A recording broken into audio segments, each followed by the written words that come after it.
السلام علیکم. نو قدرمندو دا پیژنئ چې مجبوري سخته ده.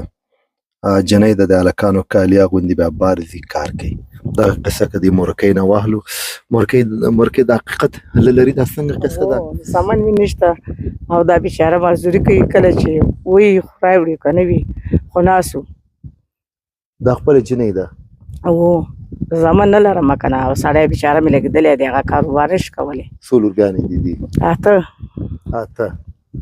ښه دا به چې ځي څه مزدوري کوي بار راوړي؟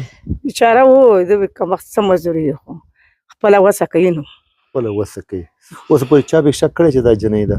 نه، هسې سلو ځایو کې خلک وایي چې هغه دی، یعنې ډېر خلک یې نه پېژني. ښه موږ هم ویډیو کې بلر کوو، موږ یې مخې نه ښیو، نو خو بیا هم محنت کوي، کور ودان چې چا ته لاس نه نیسي، خیر نه ټولوي، خپله وسه کوي. که هر څه دی یو کور ته 10 روپۍ پیدا کوي. که وکیله ته د خپل قصه وکړي، څو خویندې هستئ؟ موږ 9 خویندې ما سره. ښه او ته خپله چې ځې څه کارونه کوې بار مزدورۍ؟ چې ټیشه څوک خښتې وښیي، د خاوره اچوي، چې ټیشه ښایي سره پیسې پکې وي. پیسې؟ ښه څوک شک شوي نه دي جنۍ؟ نه. ښه نور نه دي نشته ګټې وړې څوک؟ نه هېڅوک هم نشته.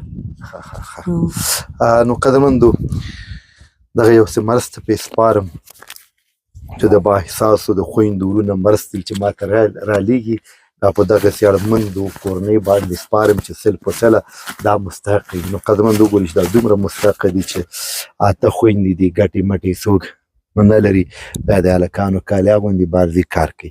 دا واخله.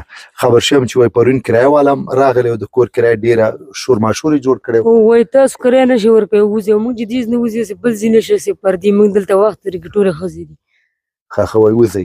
وایي وځئ، تاسو کرایه نه شئ ورکوی. ښه زه اوس خو یو څه کرایه راغله خیر الله